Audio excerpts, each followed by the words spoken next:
buenas tardes a todos, bienvenidos a Tarde MD. Ya estamos arrancando con toda la tarde. Me quedé enganchado con el libro de Facundo Pastor, Emboscada, que acaba de publicar sobre Rodolfo Walsh. Y tengo mucho, pero mucho interés de leerlo. Así que me parece que me quedo con este ejemplar de Facundo Pastor y lo vamos a invitar en el transcurso de la semana a Facundo, porque me parece que es fascinante la historia detrás de Rodolfo Walsh y de la muerte de Rodolfo Walsh, ¿no? y de su obra que en su momento también se perdió o quedó dando vuelta en medio de la dictadura militar. Vamos a arrancar el programa porque, atención, con la interna feroz por el rumbo económico. Las diferencias son de fondo entre Cristina y Alberto Fernández. Nosotros lo veníamos anticipando, veníamos diciendo que esto era así, analizando no solamente los números de cómo cerró Martín Guzmán el acuerdo con el FMI, sino cómo venía la dinámica económica y qué tenían en la cabeza, de un lado Alberto Fernández con Martín Guzmán y del otro lado Cristina Fernández de Kirchner con sus asesores de más confianza respecto al rumbo de la economía. Y es una diferencia muy, pero muy profunda respecto a ese rumbo, básicamente porque no es una diferencia solo de cómo se llegó hasta acá, es decir, de lo que Cristina considera que han sido errores y horrores en la gestión de Alberto Fernández, sobre todo en el tema económico. No es una diferencia solo en cómo se cerró finalmente con el FMI, sino es una diferencia, y nosotros lo veníamos remarcando, fundamentalmente sobre el futuro. Es decir, no es una diferencia que solo se circunscriba al pasado y al presente, sino al futuro. Y eso es mucho más grave, porque la presidenta cree, para decirlo en pocas palabras, de que el programa económico cerrado con el FMI, la guerra a la inflación que anunció Alberto Fernández, y ahora vamos a contar si el presidente busca una solución con el tema inflacionario o es parte del problema, ¿no? Porque ahora vamos a mostrar cómo desde que el presidente anunció y avisó que iba a haber una guerra contra la inflación, de la cual ahora van a ver, no dijo prácticamente nada, porque lo habíamos anticipado, era puramente cotillón y medidas en el margen, medidas muy chiquitas, pero cómo desde que anunció eso ha habido una estampida de precios adicionales y una remarcación de precios adicionales en los alimentos. Pero volviendo a la interna Cristina-Alberto Fernández, Cristina cree que va a fracasar la política económica de Alberto Fernández y que eso va a significar una crisis mucho mayor desde el punto de vista económico, social y político.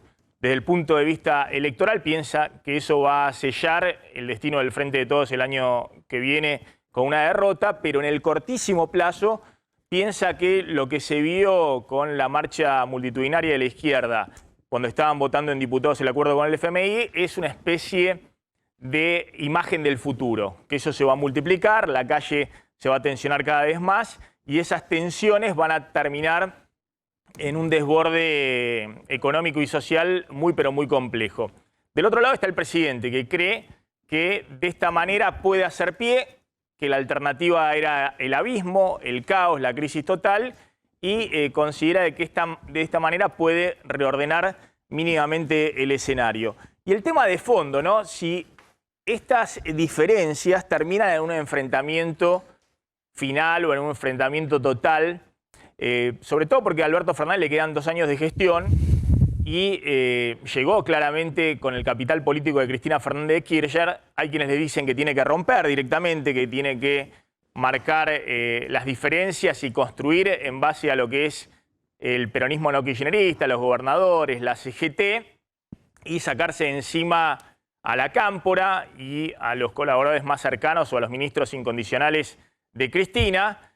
Pero más allá de esa cuestión está el punto principal. Si Cristina, con todas las señales que ha dado de su rechazo al acuerdo con el FMI y al rumbo económico que ha adoptado Alberto Fernández, en algún momento lo va a explicitar y va a ir al choque ella personalmente con el presidente para terminar de romper y de confirmar esa ruptura política.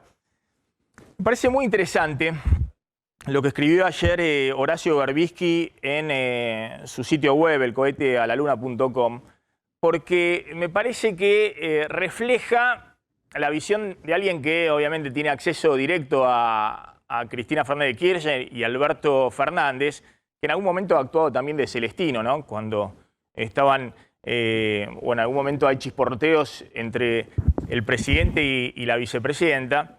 Y hoy cuenta con lujo de detalles esto que estábamos diciendo, ¿no? Las visiones totalmente encontradas sobre el futuro de la Argentina que tiene por un lado la vice y por otro lado Alberto Fernández. Fíjense lo que escribe Berbisky. El presidente está convencido de que firmó una tregua con el FMI que le dará tiempo al país para crecer y a su tiempo pagar. Cristina piensa que es un pacto suicida que agrava la crisis sobre los hombros de los más vulnerables, ¿no? La diferencia básica.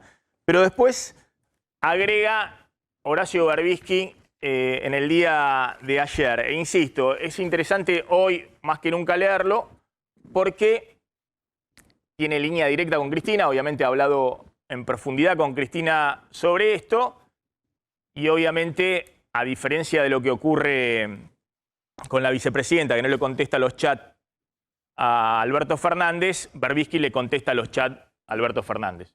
Porque es al revés, digamos, ¿no? Es el presidente escribiéndole a Berbisky, Berbisky le contesta los chats a el presidente de la Nación. Alberto Fernández se ilusiona con su proyecto reeleccionario en 2023, escribe Berbisky. Cristina da por perdidas las elecciones del año próximo y piensa en el mes que viene.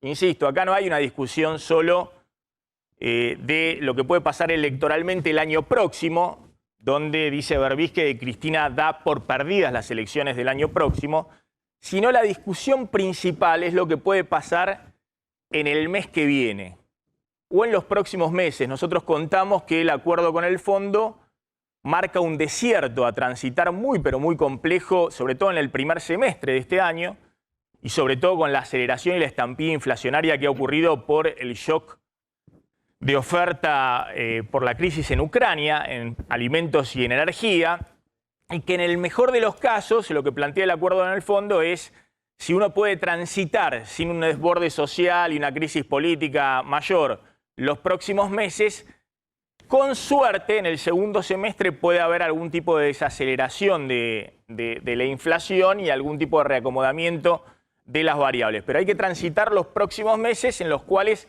el propio acuerdo del FMI, como han puesto todos los documentos, lo que hemos analizado nosotros, lo que ha escrito los documentos de la oposición, lo que ha escrito los propios senadores alineados con Cristina, es un acuerdo que levanta las anclas que había para la inflación, de mi punto de vista, porque ya no resisten más, el tipo de cambio, las tarifas y demás, e inexorablemente implica un envión inflacionario adicional los próximos meses en un contexto donde muy probablemente se desacelere también el nivel de actividad porque el otro punto fundamental es el ajuste monetario. Es necesario elevar la tasa de interés, restringir la oferta monetaria, la emisión para financiar al Banco Central en estos meses para no espiralizar y no convalidar precios todavía mucho más elevados. Pero eso es un ajuste en el corto plazo si vos no generás mucha confianza en el programa económico recesivo y eso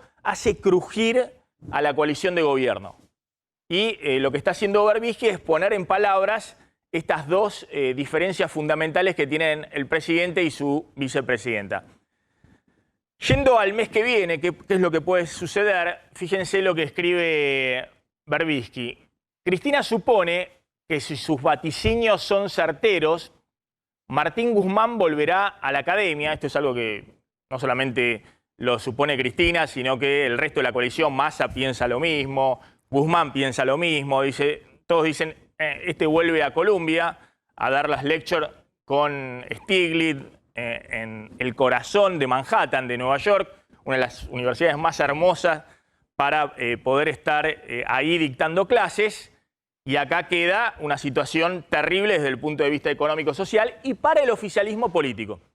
Porque creen que si pierden la elección del año que viene, no solamente Cristina va a estar desfilando por tribunales, sino quienes no estuvieron hasta ahora desfilando por tribunales. Y Berbisky lo pone con todas las palabras. Fíjense lo que dice.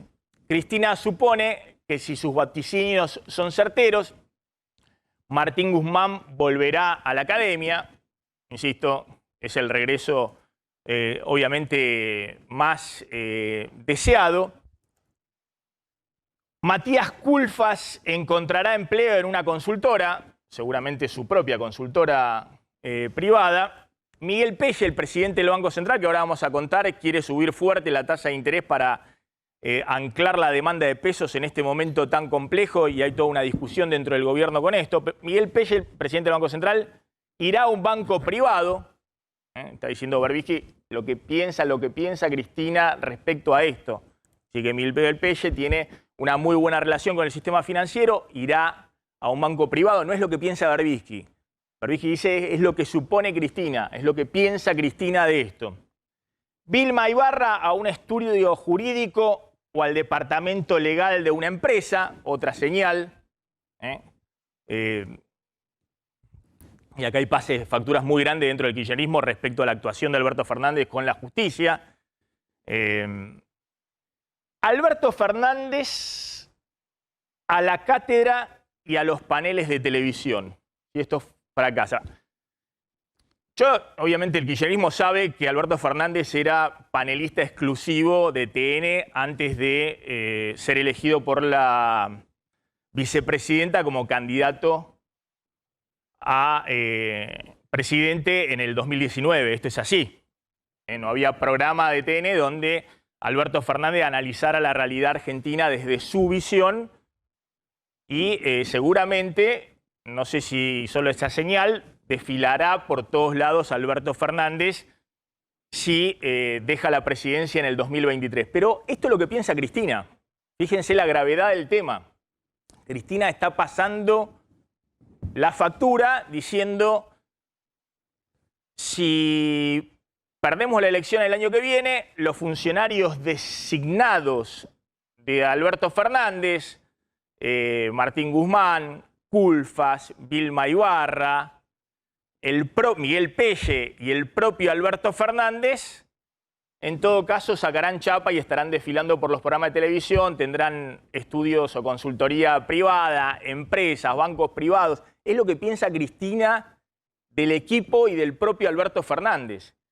Y en cambio, dice Berbisky, que Cristina piensa que mientras todos estos funcionarios, si la situación sale mal, se dedican a disfrutar su paso, el posterior a su paso por la función pública, mientras que todas las furias del liberalismo reciclado, está hablando de Juntos por el Cambio, o del fascismo neo en auge, se dirigirán en contra de ella y de su familia. Es decir, traduzco muy simple. Lo que dice Cristina es, con este acuerdo con el Fondo Monetario y la política de Alberto Fernández en materia económica con Guzmán, vamos a una crisis mayor. Esa crisis mayor sella las posibilidades electorales del Frente de Todos el año que viene. Y si pierde el año que viene el Frente de Todos, dice Cristina, empezando con Alberto Fernández y el resto de sus funcionarios, vuelven a una vida placentera en el sector privado o en la vida académica. Y en cambio cree que a ella y a su familia la va a perseguir el próximo gobierno y fundamentalmente la justicia. Para que tenga una idea de la profundidad de las diferencias en este momento y el choque que se avecina respecto a el rumbo económico del gobierno. Bueno, finalmente, y quiero hablar un poquito con Lucas Romero de cómo está viendo todo esto y también con Gastón Rossi, que es economista y director del Banco Ciudad. Finalmente, fíjense, creo que nunca hablé tanto de Berbisky en los últimos años como con esta nota en el cohete de la luna, pero la verdad que cuando uno lo leía le sorprendía que lo pusiese así, tan blanco sobre negro. Insisto, alguien que tiene una relación directa con Alberto Fernández y un trato directo con Cristina Fernández de Kirchner. Dice Berbisky que durante la discusión de la semana anterior en la Cámara de Diputados, un colaborador de Cristina dialogó con un legislador que había anticipado su voto positivo al acuerdo con el fondo. No quiero ser responsable de que todo salte por los aires dentro de 5 meses, argumentó el diputado a este colaborador de Cristina, lo cual Berbisky confirma lo que todos sabemos, que Cristina estuvo operando ella personalmente, muy activamente, con los diputados que votaban en contra, incluso ella llamando personalmente a algunos diputados para tener un caudal de votos mayor en contra del acuerdo. Y la respuesta de este allegado a Cristina, a ese diputado, que es lo mismo que sea la respuesta de Cristina, con el fondo o sin el fondo, todo va a saltar dentro de un mes. Fue la respuesta que lo enmudeció. Esto escribe Berbisky. Insisto con esto, tiene una visión completamente distinta respecto a lo que se viene. Y la visión de Cristina de lo que se viene es dramático. Si efectivamente se cumple la visión de Cristina de lo que se viene, más allá de la suerte electoral del Frente de Todos el año que viene, la Argentina va a pasar momentos muy, pero muy complicados en los próximos meses. Y esto es interesante, más allá de que yo ahora voy a volver con el análisis que hacemos habitualmente en este programa, el análisis económico, si la cosa es tan así como plantea Cristina o tiene sus matices, y más que nada, siempre es una cuestión de alternativas, qué opciones tenés, y si tenías otra opción, o en todo caso podía ser una profecía autocumplida, si no cerrabas el acuerdo con el fondo, ibas a tener la crisis que Cristina estaba vaticinando con el acuerdo con el fondo, pero potenciada y en el cortísimo plazo. Pero esto es interesante para saber qué rol va a tener Cristina y el kirchnerismo en los próximos meses. ¿Va a seguir acurrucado en distintos estamentos del poder? Y ahora va a contar Brenda Sturmíjar cómo los incondicionales de Cristina siguen en lugares claves del Poder Ejecutivo, en las principales presupuestos de la Administración Pública Nacional, ANSES, PAMI, el manejo de YPF, o si va a haber una ruptura que termine con el kirchnerismo en la calle. Y en la calle significa no fuera del gobierno, sino confrontando contra el gobierno. Hasta ahora, Alberto Fernández ha tenido como contención social algo muy importante, que ha sido no solamente los sindicatos todos alineados y silenciosos detrás del armado del gobierno y esperando el cierre con el FMI de Martín Guzmán. No solamente los gobernadores o los intendentes del conurbano, ya sean los cercanos a la Casa Rosada o a Cristina, sino fundamentalmente a los movimientos sociales, que se expresan en la calle solo los que están referenciados con la izquierda, pero no el kirchnerismo. El kirchnerismo no ha estado en la calle. Y la pregunta es si en los próximos meses Alberto Fernández va a lograr contener a la presidenta, a la vicepresidenta y a sus seguidores, o si la ruptura va a ser total y van a estar en la calle. Finalmente, y dejo también dando vuelta a esto, Alberto Fernández deja trascender a través de distintos medios que él dice en privado. Cuando es Alberto Fernández dice en privado, son los WhatsApp de Alberto Fernández hablando más o menos con 50 periodistas, porque son 50 periodistas más o menos con los cuales habla Alberto Fernández, más o menos. Es decir, todos tienen el WhatsApp de Alberto Fernández y en general prácticamente a todos le contesta. Deja trascender, si hubieran querido un títere, hubieran elegido a Parrilli. Sabiendo que Parrilli no hubiese sido electo y que obviamente no hubiera logrado cerrar, por ejemplo, con Massa o con parte del peronismo no kirchnerista teniendo a Parrilli. Pero lo que está diciendo Alberto Fernández es que efectivamente el doctor Parrilli es Cristina mismo. Es decir, no hay nada de lo que diga, haga o piense el doctor Oscar Parrilli que salga de lo que piensa Cristina. Y esto viene a cuento de que el doctor Parrilli, y a muchos se nos había pasado por alto, en la sesión del jueves en el Senado, presenta un documento de 68 páginas y pide, Pablo, que se incorpore ese documento en la argumentación de la Cámara. Claro, es así. A ver, nadie del kirchnerismo más duro, más del riñón de Cristina, habló en el Congreso, salvo la senadora Catalfamo de San Luis. Lo que hubo fue un documento que tenía la estética del documento anterior que habían firmado en diputados, que hizo la Cámpora y que tuiteó Anabel Fernández Sagasti, la senadora por Mendoza, mano derecha de Cristina en el Senado. Y, como vos decías, pasó desapercibido porque Oscar Parrilli pidió insertar su exposición y su fundamentación de su voto en contra, de su voto negativo. Y presentó un documento de 68 páginas que, en líneas generales, es el argumento clásico del kirchnerismo contra el Fondo Monetario Internacional, pero en el medio del documento hay uno o dos datos que llaman la atención. Uno es que cuestiona también incluso la negociación anterior de la deuda por parte de Martín Guzmán. Y el otro es esta frase que estamos viendo en pantalla. Esta no fue una negociación del Frente de Todos, sino de ese grupo de funcionarios del Poder Ejecutivo que nos dejaron al borde del precipicio y nos extorsionan para que aprobemos en sobres cerrados sus actos irresponsables o vendrá la catástrofe. Lo que plantea Parrilli es que en muchas oportunidades hubo, acá como dice la siguiente placa, inexperiencia, inocencia, ingenuidad o complicidad. No lo sabemos si alguna o todas estas fueron las causales de llevarnos hasta aquí.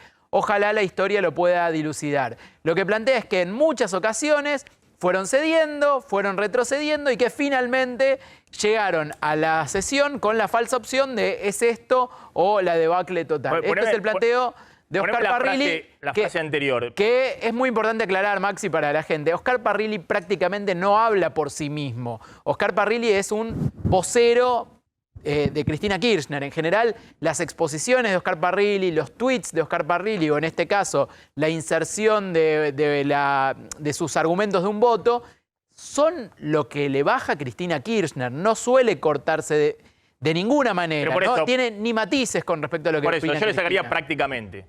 Digamos, Oscar Parrilli es la voz de Cristina. No es prácticamente. No hay nada que pueda decir el doctor Parrilli que sea distinto a lo, que piensa Cristina. Y voy a esta frase. No sé si se entiende porque obviamente los adjetivos no tienen la misma valoración. Uno puede pensar que Cristina está diciendo ¿estos son o se hacen? Es la pregunta que se está haciendo respecto a Alberto Fernández de que asumió Alberto Fernández el poder. Pero fíjense que no tiene la misma valoración los adjetivos. Inexperiencia, inocencia, ingenuidad o complicidad. ¿Complicidad con quién? Le está diciendo complicidad con el FMI. Complicidad, en todo caso, en la mirada del kirchnerismo con Juntos por el Cambio, por haber avanzado en la aprobación de este acuerdo. Finalmente, tenés la última frase también del documento de Parrilli. Siempre fuimos cediendo y retrocediendo hasta ponernos al borde del precipicio con una falsa opción. También lo que hay que decir es que, tomo los adjetivos de Parrilli. Inexperiencia, imposible, Cristina. Ingenuidad, imposible. Inocencia, imposible de Cristina.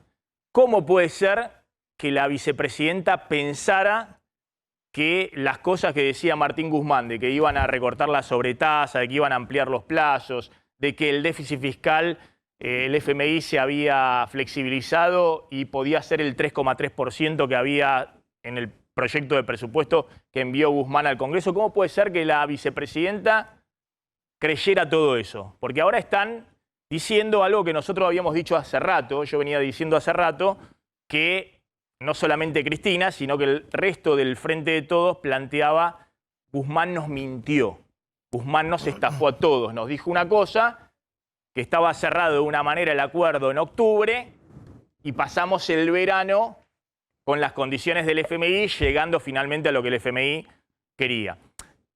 Eso es mentira. Siempre el FMI planteó esto, y lo sabíamos y lo decíamos acá en este programa.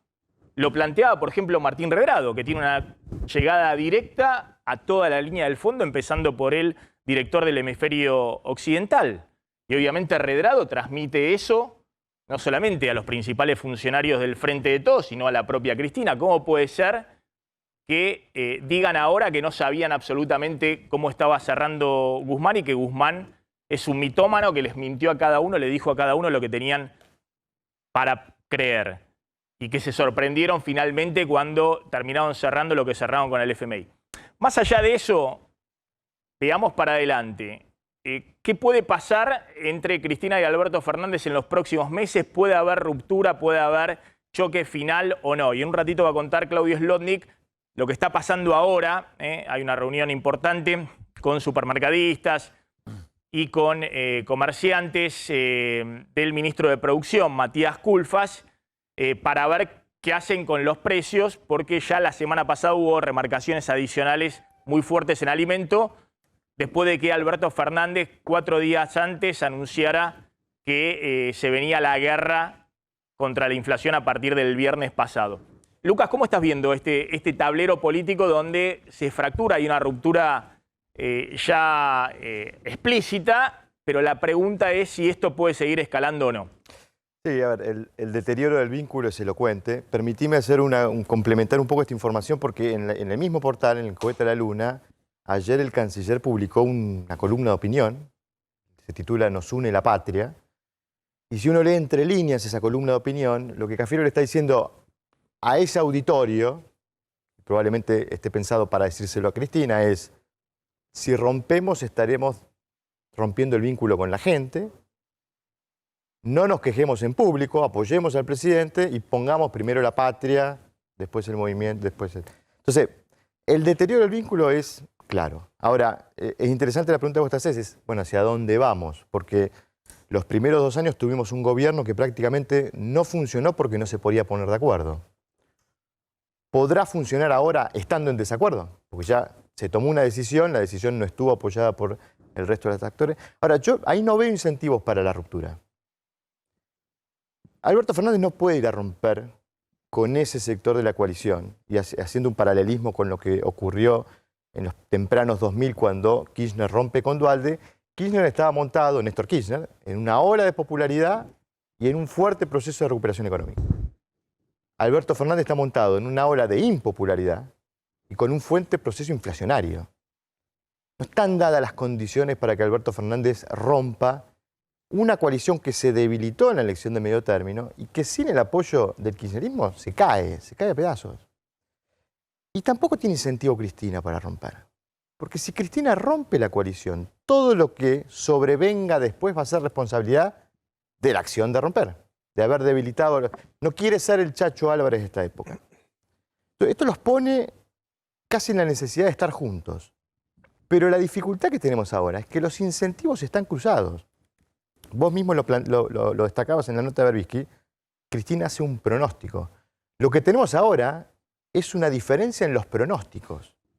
Y eso define el sistema de incentivos. Alberto Fernández necesita que el programa funcione, cree que puede funcionar, va a trabajar para que funcione. Cristina cree que el programa no va a funcionar. Si el programa no funciona, sería reconocerle el diagnóstico a ella. O sea, ella tiene incentivos para que no funcione.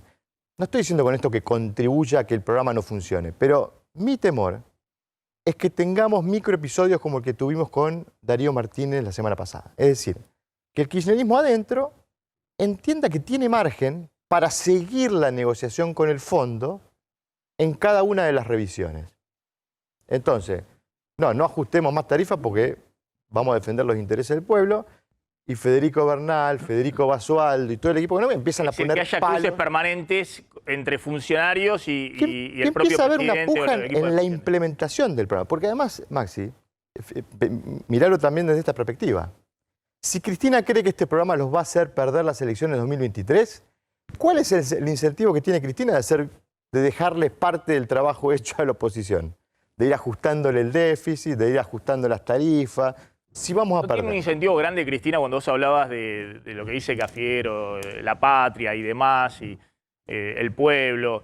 ¿No tiene un incentivo, Cristina, a despegarse lo más posible de la política económica? Ella cree que la situación se va a agravar, no es que se va a estabilizar. Ella cree que entonces no tiene un incentivo a despegarse de eso para Sí, que no la hagan responsable. y creo que eso explica los 41 diputados, los 13 senadores. Ella necesitaba dejar de manifiesto Y estas su declaraciones diferencia. bien fuertes con los documentos. Lo que falta es esto que están previendo algún sector del Ejecutivo, que es que aparezca una carta en donde quede mucho más explícito por parte de Cristina que ella no apoya este programa. Pero digamos, no dejemos de pensar que el kirchnerismo todavía cree que puede seguir negociando con el Fondo Monetario.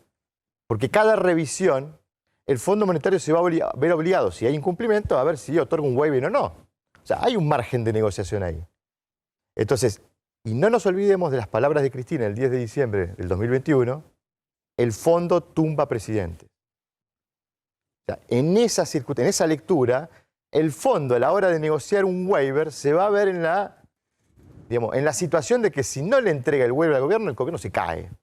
Y eso sería el reconocimiento del anticipo de Cristina Kirchner. Ahora nos cuenta Slotnick cuáles son las novedades con el tema precios, pero Gastón, ¿cómo estás viendo el panorama económico? Lo que viene, nadie tiene la bola de cristal, pero ¿qué viene en los próximos meses? Bueno, la verdad que la economía ya venía de un escenario complejo con una aceleración inflacionaria que venía de arrastre, en el cual se montó la guerra con Ucrania. Digo, en el informe de precios se hacía mención a la guerra con Ucrania y el informe de precios estaba referido a febrero, es decir, sobre una dinámica inflacionaria que es multicausal, pero claramente tuvo su participación en la emisión monetaria asociada a las elecciones, digamos, después de las PASO, planteaba un escenario muy complejo. En la disyuntiva que estábamos parados 2 o 3 meses atrás, que era había acuerdo o no había acuerdo, y la verdad que aún no estaba claro, creo que se evitó el mal mayor, que era entrar en default y ser prácticamente un paria internacional. Dicho esto, el día después uno hubiera esperado, digamos, bueno, a partir de ahora construir a partir de ese acuerdo, que es una condición necesaria para, digamos, hacer que la economía pueda restablecer los equilibrios macroeconómicos. Creció el año pasado, pero con muchos desequilibrios, 50% de inflación, tarifas pisadas y demás. Con lo cual, cuando uno mira hacia adelante, ve un sendero complejo, con una inflación que se va a mantener alta, básicamente porque es inherente al acuerdo con el fondo y al esquema fiscal que tiene la Argentina. El 45% del gasto, que son esencialmente jubilaciones y planes sociales, y ajusta con la inflación pasada. Es decir, un escenario desinflacionario complica el frente fiscal. Entonces, aún en lo que se acordó con el fondo, que fiscalmente, digamos, es cumplible pero demandante, la inflación prácticamente, o sea, no tener una inflación menor que la del año pasado es casi condición necesaria para cubrir las metas fiscales. Con lo cual, desde ese lado creo que se planteó un escenario, digamos, complejo, que podría haber sido mucho más complejo. Obviamente siempre los contrafactuales son difíciles de darles tangibilidad. Lo que planteas es que gran parte de la recaudación está indexada por la inflación y el gasto público se desenganchó de la inflación. Hoy se ajusta por salarios y por recaudación previsional, con lo cual podés licuar el gasto público y achicar el déficit con el aumento de recaudación vía inflacionaria. Correcto. Fíjense lo que dijo Gabriela Cerruti, la vocera del presidente, con el tema inflación, ¿no? Y ahora vamos a ver con Brenda cómo se plantean esta interna dentro del mismo gabinete. Avísenme cuando tenemos a Cerruti, así matizamos un poquito tanta palabra y tanto gráfico y tanto cuadro con algo de imagen. ¿Querés contar qué está pasando con los precios? Sí, Dale. mira, hace minutos nada más terminó una reunión donde estuvieron el ministro Matías Culfas, el secretario de Comercio Roberto Feletti, con las 5 o 6 empresas de la alimentación más grandes de la Argentina. Las convocaron a estas empresas de urgencia durante el fin de semana para que hoy vayan ahí a la oficina de Culfas. Y el ministro les pidió a estas grandes empresas que tienen que retrotraer los precios de los alimentos, de los principales alimentos de la canasta básica, al día 8 de marzo, es decir, hace unos 10, 11 días. Porque consideran que en este tiempo, desde el 8 o 9 de marzo hasta acá, hubo aumentos, según el gobierno, injustificados en los precios y que tienen que volver justamente ahí.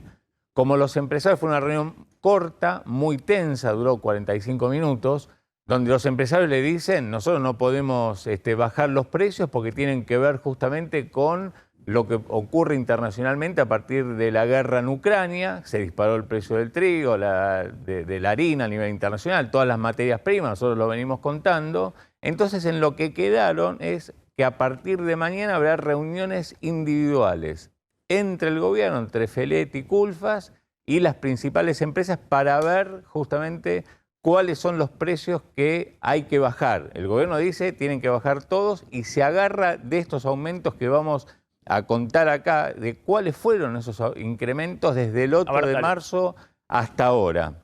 En la harina, el 30%. Esto el gobierno lo toma en base a los información que salieron, supuestamente. Últimos 10 días, aumento de 30%. Sí, de las empresas proveedoras a los grandes supermercados que hoy también estuvieron presentes. Harina 30%, el pan lacteado 22%, aceites 20%, los fideos el 18% en promedio, las galletitas el 15% y los lácteos, básicamente la leche, 10%, después hubo yogures, postrecitos, eso hubo más aumento. Estamos agarrando promedio los productos más importantes. Entonces el gobierno lo que le está diciendo es, estos aumentos que estamos viendo en pantalla son los que tienen que bajar. Las empresas dicen, primero, no estamos de acuerdo que haya habido incremento de semejante magnitud en algunos de los puntos que estamos viendo. Segundo, hay que ver por qué gran parte de estos ajustes tuvieron que ver con lo que pasó a nivel internacional. Así que hay una gran tensión. Estuvo el tema de desabastecimiento sobre la mesa porque el gobierno lo que dice, por lo que comentan los supermercados, que a ellos les llegan cuotificados, por ejemplo, los aceites, los fideos, las harinas. Entonces el tema faltante de desabastecimiento también sobre la mesa. Y atención porque se está por vencer en un par de semanas precios cuidados.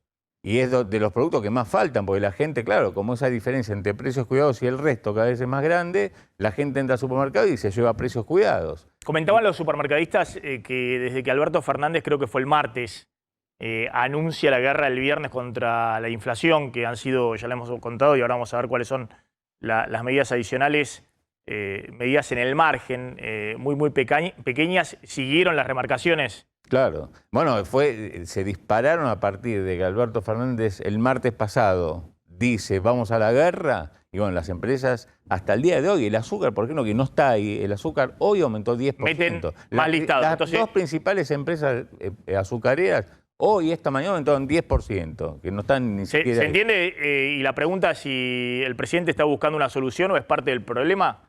¿Se entiende? ¿Avisó el presidente? ¿Quién avisa, digamos, que va a ser un plan antiinflacionario? ¿No entendió? ¿No leyó historia el presidente? ¿No? Desde el plan austral a esta época no tiene idea, digamos, de qué son los planes antiinflacionarios. Más allá de que no es un plan antiinflacionario, claramente anunciar 2 puntos de retención y ver si hacen un fondo de la harina para subsidiar la harina en los molinos para que baje el precio de la harina. Eso no es un plan antiinflacionario, pero... ¿Se entiende que el presidente no puede decir vamos a la guerra, avisa y se disparan las remarcaciones? ¿Entiende el presidente que también, además de la emisión monetaria del año pasado, que ahora vamos a ver, lo que emitió el Banco Central para financiar el Tesoro en diciembre, casi 700.000 millones de pesos, es todo lo que le permite el FMI este año al Banco Central emitir durante todo el año para financiar al Tesoro? Es decir que el FMI le pone este año un torniquete fuerte a la emisión, pero en un mes vos emitiste en diciembre 700.000 millones de pesos. Más allá de eso, más allá del shock de Ucrania, más allá de la inercia que teníamos y el descongelamiento de algunos precios regulados que el gobierno empezó a mover más rápidamente, el propio tipo de cambio, las tarifas, servicios privados, los combustibles, también hay una cuestión de expectativas y de credibilidad en la política económica si vos querés hacer converger a algún número estable la inflación. Y el presidente dice, vamos a la guerra contra la inflación el martes y después el viernes, nada, anuncia que van a anunciar las medidas en los días siguientes los funcionarios de cada área.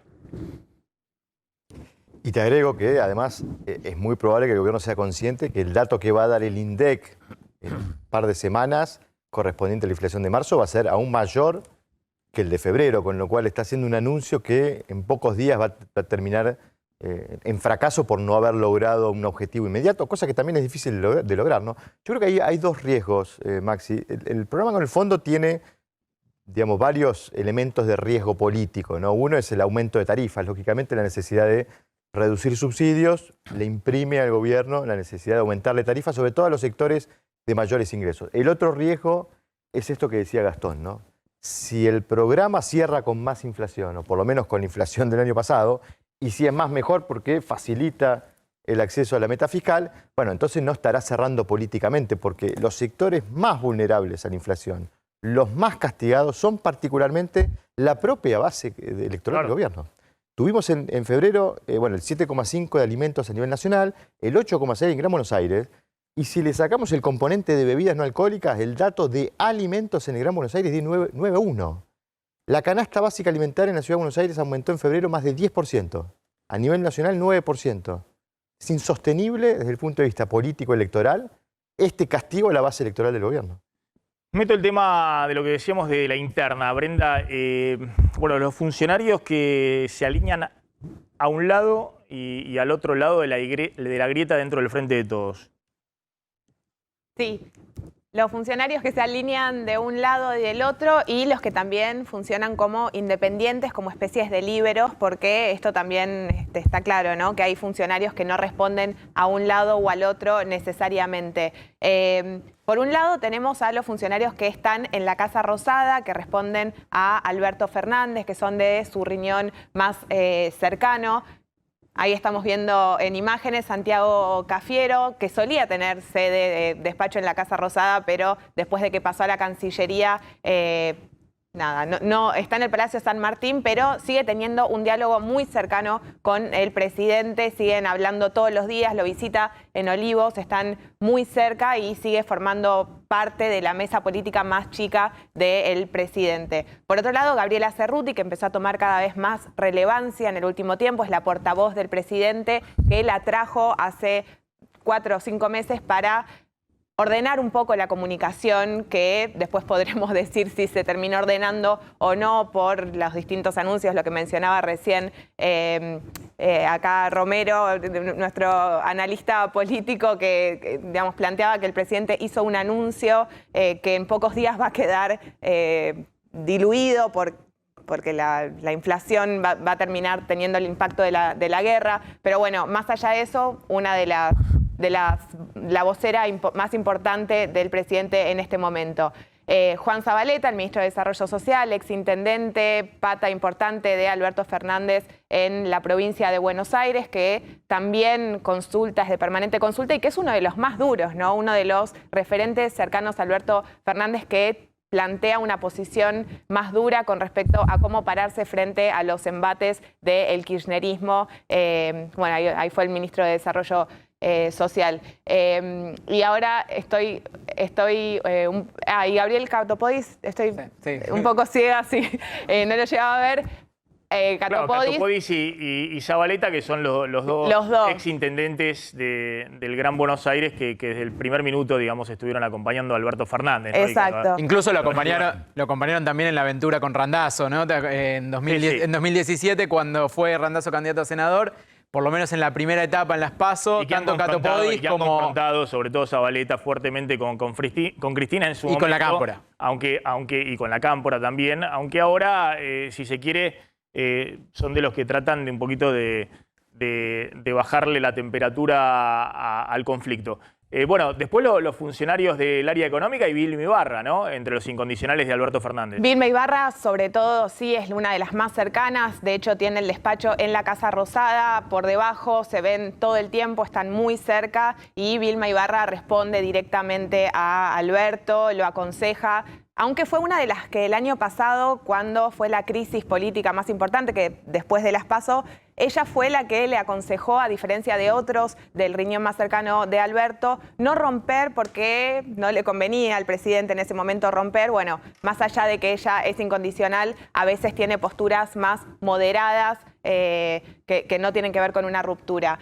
Por otro lado, bueno, Matías Culfas, que es el ministro de Desarrollo Productivo, que ahora está teniendo un rol fundamental y que es una de las espadas económicas de Alberto Fernández y que también, por otro lado, es muy apuntado por el kirchnerismo desde el año pasado. Y que hoy tomó, digamos, el liderazgo en la negociación de precios. Sí. Es obviamente el jefe de Roberto Feletti, el secretario de Comercio, pero hoy fue Culfas el que encaró la negociación y no Roberto Feletti. Una señal del presidente, evidentemente, es el que lo instruyó para dar la señal de que es Culfas, que es su hombre de máxima confianza en términos económicos, el que tiene esta negociación por los nuevos acuerdos de precios. Sí, de hecho, el viernes, cuando fueron los anuncios, Alberto Fernández recibió a los miembros más cercanos del equipo económico, más importantes del equipo económico, y no estaba Feletti, estaba Culfas, estaba Domínguez, estaba Guzmán, es decir, estaba Pese, estaba Cecilia Todesca, es decir, se rodeó de los más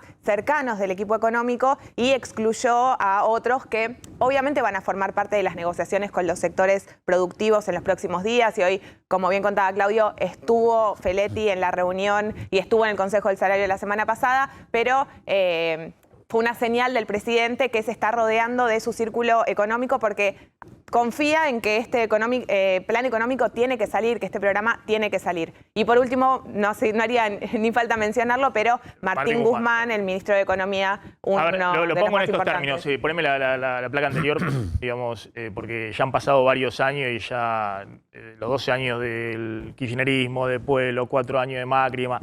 A Vilma Ibarra, Cristina Fernández de Kirchner la odia. Digamos, lo pongo en estos términos. Vilma Ibarra escribió un libro que se llamaba Cristina contra Cristina y se paseó no solamente los estudios de TN como hacía Alberto Fernández, sino también ha venido a mi programa varias veces explicando con el libro en la mano todas las contradicciones, sobre todo el segundo gobierno de Cristina. Matías Culfas era el funcionario que Cristina pensaba cuando ya a fines de 2020 decía de los funcionarios que no funcionan. Escribió un libro que se llama Los 4 kirchnerismos, en los cuales hacía también una crítica muy en línea con lo que piensa Guzmán de lo que ocurrió en términos económicos en el gobierno de Cristina y los errores que se cometieron que llevaron obviamente al agotamiento, decían, del modelo económico kirchnerista. Pero además, lo que contaba previamente respecto a lo que piensa Cristina en boca de Berbisky, es decir, lo que Cristina le cuenta a Berbisky que piensa de estos funcionarios, eso solo marca un poco el tono de la confrontación. Cristina piensa que estos funcionarios no se comprometen en la lucha contra el establishment económico y demás. Cree que son parte del establishment económico. Cuando dice que Culfas va a volver a su consultora, Pelle va a ir a un banco privado a trabajar después de todo esto, cuando dice que Guzmán va a volver a la academia. Es decir, yo creo que ese no es un tema menor respecto a la mística que Cristina le reclamaba en su momento a sus funcionarios, con los cuales ella estaba totalmente, en su segundo gobierno, totalmente consustanciada, digamos, y pensaba, hasta que después, bueno, algunos fueron presos y ella no los fue a visitar, ¿no? Pero bueno, esa es otra discusión. Digo, a los funcionarios del área económica, con Axel Kicillof a la cabeza, que eran sus funcionarios.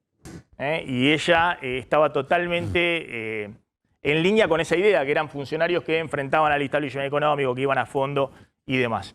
¿Querías decir algo? No, que tanto Guzmán como Pese, el kirchnerismo lo ve como justamente los que llevaron al gobierno al acuerdo con el fondo y que son más representantes de los intereses o del ideario del FMI que de lo que el kirchnerismo supone que tiene que hacer para salir. Sí, eso es lo que piensa adelante. Cristina, que en su imaginación también hay muchas cosas. Digamos, tal vez varias de las cosas que se cerraron con el FMI eran cosas que el propio Guzmán pensaba y pensó siempre que había que ordenar en la economía argentina. Digamos, vos tenés una brecha cambiaria del 100%.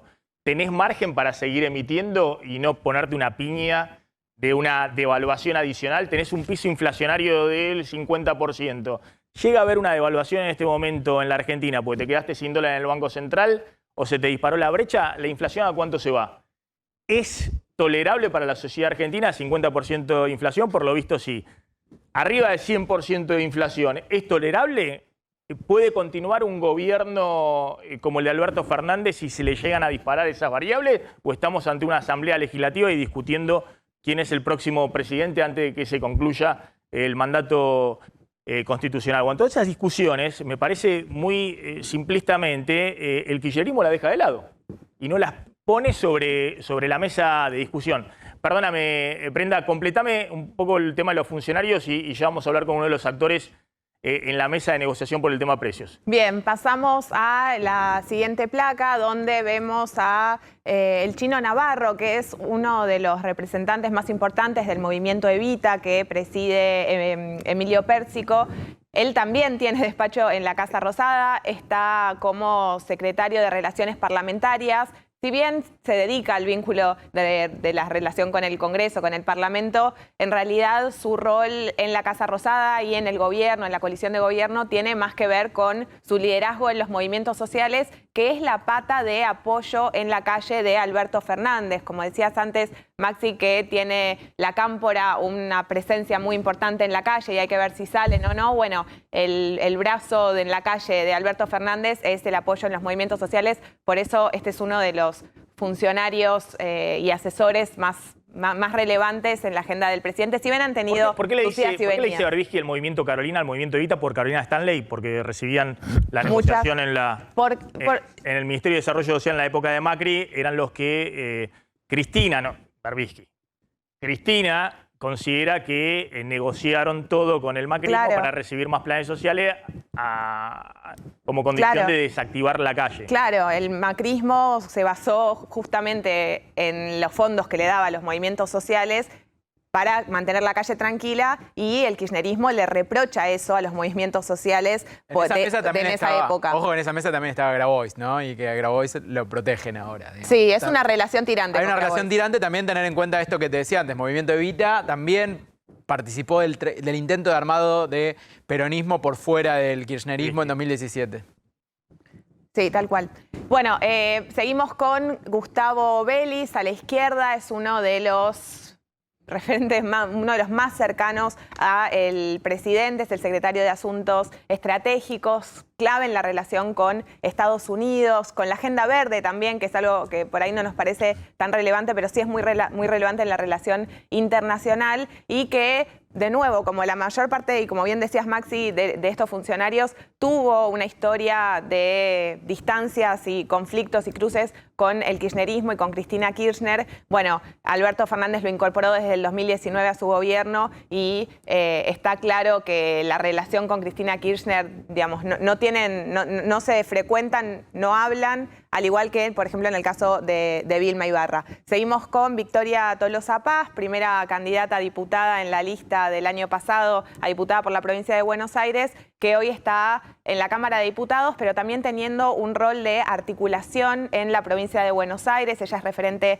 por La Plata y que estuvo tratando de acercar posiciones con el kirchnerismo, con Máximo Kirchner el año pasado, y que hoy, si bien, como todos los albertistas, están tratando de tener cierta postura proclive a la unidad, inclusive en este momento tan difícil, bueno, sigue ella tratando de mantener un discurso de acercamiento y no se le escuchó nada en estos meses, en estas semanas, relacionado con la ruptura, pero está claramente muy alineada con Alberto Fernández. Recordamos que Gustavo Vélez se tuvo que ir del gobierno de Néstor Kirchner de la Argentina, porque mostró la foto de Stiuso en el programa de Mariano Grondona.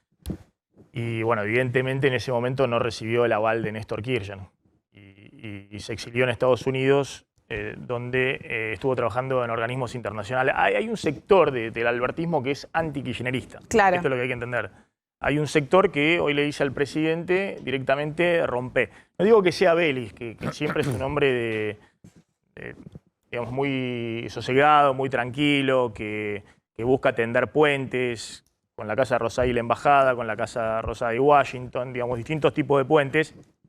Pero hay un sector del albertismo que le dice directamente rompe, diferenciate y trata de construir tu propio perfil.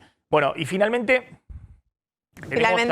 avancemos, chicos, por favor. Tenemos a Leandro Santoro, también diputado nacional primer candidato por la ciudad, otro albertista que es muy cercano a él y que tiene Claro, un no, rol perdón, importante en la- Brenda, me estaban diciendo que estaban las otras placas. ¿Querías completar algo con Santoro? Y no, porque me confundieron, me dijeron que iban a poner la otra placa y no. Y se No, quedó esta. avancemos. Bueno, sí, avancemos. sí, ahí está. Por favor, a la produ. Sí.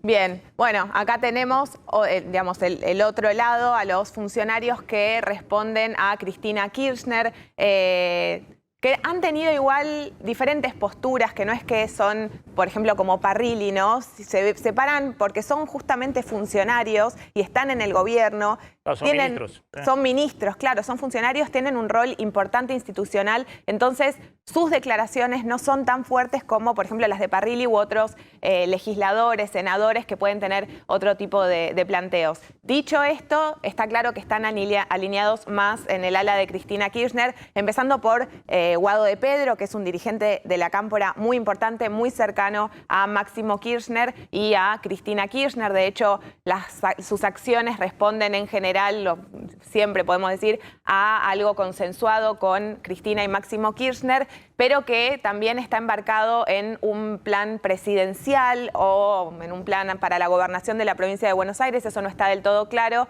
que lo lleva por caminos también del consenso, de acercarse a sectores de la producción, económicos, también culturales y religiosos. La semana pasada, por ejemplo, estuvo en el acto por los 30 años de la voladura de la Embajada de Israel. Es decir, da distintas señales de consenso que por ahí, si uno lo trata de ver todo con un lente de blanco y negro, no encaja del todo. Pero bueno, está claro que responde al ala de Cristina Kirchner. Martín Soria, que también con sus grises, ministro de Justicia, también está, digamos, en la órbita de Cristina Kirchner. Si bien no es un kirchnerista de cepa, ¿no? Del principio, él viene de Río Negro. Cuando llegó en lugar de Marcela Lozardo, habían dudas sobre su origen, si era realmente kirchnerista o era más un advenedizo. Bueno, sigue permaneciendo, aunque hubo algunas versiones de que Cristina Kirchner no estaba del todo conforme con lo que estaba haciendo, terminando de hacer. Brenda, de estos, ¿quiénes le presentaron la renuncia en su momento al presidente? Porque no hay nada más oprobioso para un presidente. El Poder Ejecutivo es unipersonal en la Argentina, ¿no? Es uno solo, es el presidente. Todo lo demás son colaboradores. Sí. ¿Quiénes de estos le presentaron la renuncia en su momento? Bueno, Guado de Pedro le presentó Guado de Pedro presentó la renuncia definitivamente, de hecho fue el primero y el que mandó la ola. Ferraresi no presentó la renuncia. No, por eso digo que son grises. Exactamente, sí. Son grises, Maxi, es decir... Ferraresi hoy está, o sea, alineado. más allá de que es un hombre que fue de Cristina, llegó por Cristina, fue vicepresidente, creo que fue el cargo que tuvo del Instituto Patria, era el intendente más cristinista de todos, pero hoy por hoy en la grieta del gobierno hay que encolumnarlo dentro del albertismo. Es un hombre que está haciendo equilibrio, pero que está jugando para Alberto Fernández. Elizabeth Gómez Alcorta tampoco presentó la renuncia y no recuerdo Soria si la había presentado o no, pero digamos, de estos dos no presentaron la renuncia. Obviamente Guado de Pedro encabezó la investigación. Ahora volvemos a ver qué rol juegan Aníbal Fernández, el ministro de Agricultura Julián Domínguez y otros funcionarios en esta interna.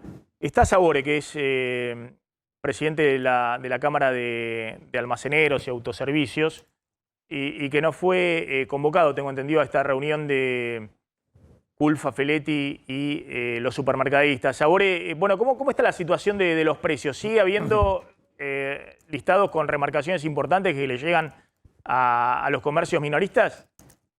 Hola Maxi, digamos que el tema del aumento de precios no es que fue solamente en los almacenes y autoservicios. También los hipermercados tuvieron los mismos aumentos. Lo que pasa es que hay una realidad. Cuando usted va al hipermercado y compra, con la góndola no se enoja, ¿cierto? Y con la señorita cajera que está cobrando tampoco, porque es una empleada de la empresa. Sin embargo, cuando viene a nuestros negocios uno ve la cara de bronca, de impotencia de la gente, ¿cierto? Y digamos, el tema de los aumentos comenzaron el día 2 de enero. Si bien noviembre y diciembre tuvimos muchos aumentos incesantes, pero siempre hablábamos de un 4 o un 5%, comienza enero con un montón de empresas que nos envían un aumento de un 15%. Y esto fue lo que le llevamos a Feletti los primeros días de febrero. Listas y boletas donde mostrábamos la actual y la anterior, ese aumento tremendo que estaba impactando en el bolsillo de todos nosotros. Evidentemente, bueno, nosotros lo que hicimos es cumplir en avisar, ¿no es cierto? Se nos habló de un programa de precios súper cerca para nuestros comercios, el cual estuvimos de acuerdo. Se hablaba de 150 productos, después nos enteramos que eran 75. Solo lo que le planteamos al secretario, que es un programa nacional, por lo tanto, tiene que estar dentro de los comercios que estamos en el AMBA y también en los comercios de las distintas provincias de este país. Porque siempre ocurre que parece que se hace un programa nacional y solo la discusión y los precios están en el AMBA y todos los colegas, que son más de 60.000 a nivel nacional, no los tienen. Y por el otro lado, nos lanzan un programa donde ponen un precio final de venta y resulta que nosotros cuando vamos al mayorista o al distribuidor, nos encontramos que el mayorista, que ahora también le vende al público, vende al precio que nosotros deberíamos vender. Por lo tanto, si le compramos, nuestra rentabilidad es cero. Evidentemente, por eso no pudimos estar en el último programa de precios congelados. Está claro. Así sí. que nada, nuestra intención en el programa de Super Cerca, que es lo que se habló hace un mes y unos días más, un mes y 10 días, nosotros estuvimos de acuerdo. Solo lo que faltaba era discutir el tema de la rentabilidad, que no pretendemos mucho porque son 75 productos, y aún lo que decíamos era que si nosotros tenemos capacidad de poder ceder rentabilidad, también la debe ceder el que fabrica, porque estaba hablando de que el que fabrica y pone algún producto va a poner 1, 2 o 3, y el mayorista, que es el que nos vende, o sea, 75 productos, no le mueve la aguja económica. Así que bueno, si todos ponemos voluntad, el precio puede llegar. Una pregunta. A ver, un segundo, Sabore, una pregunta de Es probable que esta tarde se anuncie, está decidido el tema del congelamiento de precios o canasta de productos a precios cuidados en autoservicios y almacenes. Ya está la decisión, hoy se lo comentaron justamente a los supermercadistas también, a los fabricantes. La pregunta es, ¿qué está pasando con el tema faltantes, abastecimiento? Hay productos que están faltando, nos comentaban la semana pasada que estaba el tema del aceite complicado. No sé si hay más productos que los proveedores o los mayoristas no les estén entregando a ustedes. Bueno, digamos que el tema del aceite ya es un problema que lleva 3 años, porque si bien las 2 primeras marcas del aceite de girasol, antes teníamos los 4 calibres, 5 litros, 3 litros, litro y medio, 900, hoy escasamente conseguimos el de 900. Es un problema histórico. El año pasado, cuando le pusieron un precio máximo, le cambiaron la etiqueta, le pusieron alto leico, y con eso cambiaron el código y subieron el precio. Y ahora el problema está instalado en el tema de las galletitas y en todos los derivados y fideos y todos los derivados de la harina. O sea, los aumentos que hemos tenido son tremendos. Una empresa de galletitas nos mandó un aumento el 1 de febrero y un aumento el 1 de marzo, y los dos de un 15%. O sea, suman un 30%. Hay fábricas de fideos que no están entregando, inclusive yo le mandé un audio a un corredor de una empresa de fideos, y me dijo, el día 14 de marzo te la mandé, y me dijo que no tenían lista, pero que estimara que iba a ser un 46%. O sea, cosas que son desmedidas. De faltantes de galletitas, bueno, hay bastante. Hay las empresas que no están entregando. Sabore, una pregunta simplemente. Esto de varios listados de precios con aumentos tan fuertes y demás, ¿nota que ha habido, que es un momento extraordinario o ya, pues estamos en un régimen de inflación 50% ya desde el 2018, ¿no? Más allá de lo que pasó en el 2020 con la pandemia, ¿no? Con el cierre de la pandemia. Pero uno tiene la impresión de que esa dinámica en los primeros meses de este año, y sobre todo febrero y marzo, se aceleró. Además de todo lo que pasa con el tema Ucrania, ¿no? De los cupos y demás, que las empresas empezaron a enviar más seguido los listados con las remarcaciones. Claro, primero que la triste guerra no comenzó el 2 de marzo, el 2 de enero, ¿cierto? Los aumentos empezaron mucho antes que nos enterábamos de la guerra. Y los aumentos, como le dije, Maxi, son fuertes, son demasiado desmedidos. Y esto es lo que vemos nosotros. Ahora, si usted se pone a ver y pensamos en un programa de precios, como se llame Super Cerca o Precios Cuidados, hay otra realidad. 75 productos o 1.200 productos en el hipermercado no cambian la realidad de que la mercadería sigue subiendo. Y le pongo un claro ejemplo. Fíjese lo que ocurrió durante el último formato de precios congelados. Una empresa de pan lactal puso un pan de pancho que lo bajó 4 pesos, solo lo bajó 4 pesos para estar dentro del programa. Y al otro día todo lo demás lo había subido un 15%. Claro, está claro, Entonces, la de siempre. claro, Sabore, gracias, entonces, le agradezco, muy amable. Ahí estaba, Fernando Sabore, titular de Autoservicio Almaceneros de la provincia de Buenos Aires. Efectivamente. A ver, para completar, Gastón, ¿qué panorama estás viendo con el tema inflacionario en los próximos meses? A ver, la estrategia, como bien mencionabas antes, de lo de la guerra tuvo que ver, me parece, más que nada, ensuciar el anuncio. Lo que pasa, lo mencionó Lucas también, es contraproducente porque en un mes donde tenés ajustes, tenés el impacto pleno de la guerra con Ucrania, marzo sabes que va a ser peor que febrero.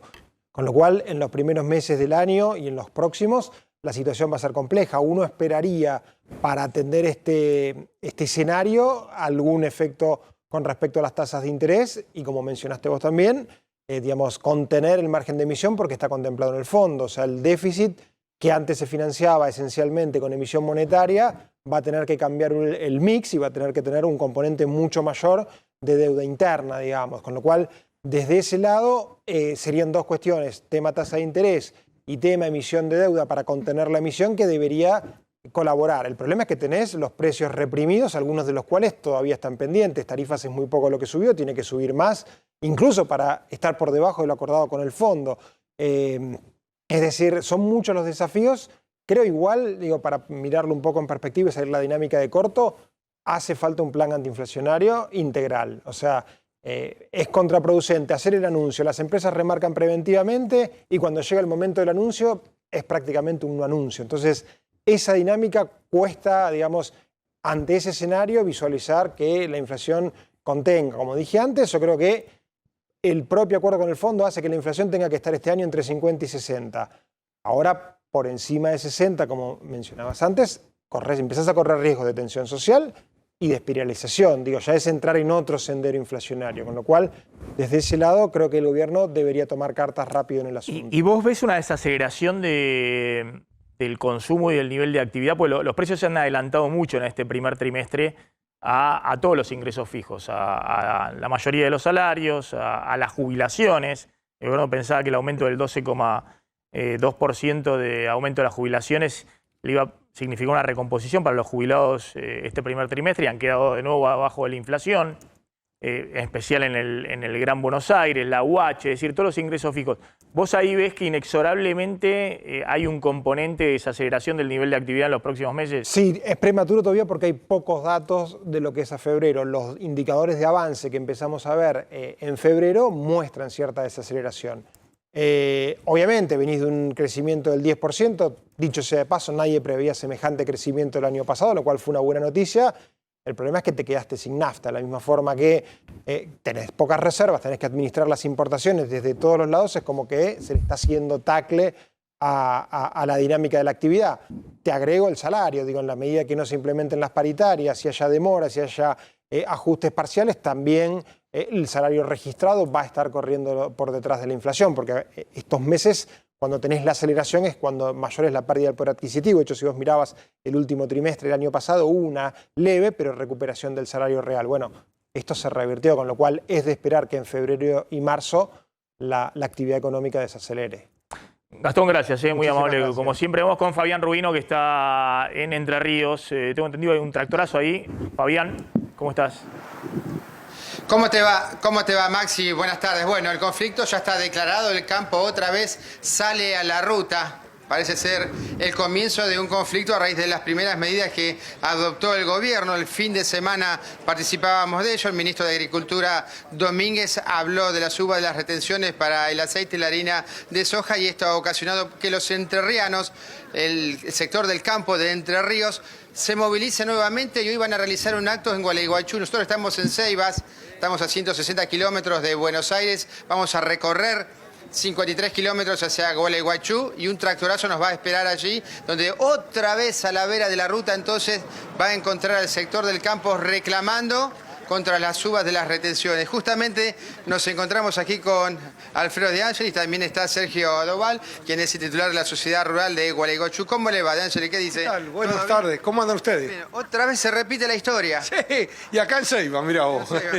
Sí, hoy nos estábamos encontrando con él, que toda la vida nos acordábamos, con mucha gente que empezamos en el 2008, que hay muchos de ellos, así que lamentable que tengamos que estar haciendo esto. Lamentable, lamentable. Doval, la historia se repite, como en el sector del campo aquí se ha juntado básicamente. Otra vez la historia se repite 10 años, un poco más de 10 años de la 125.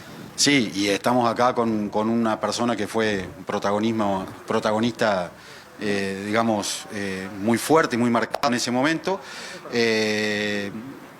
Lamentablemente, se vuelve a repetir, lamentablemente, pensamos que después de 15 años no aprendemos de nuestros errores, el gobierno se vuelve a pegar un tiro en el pie.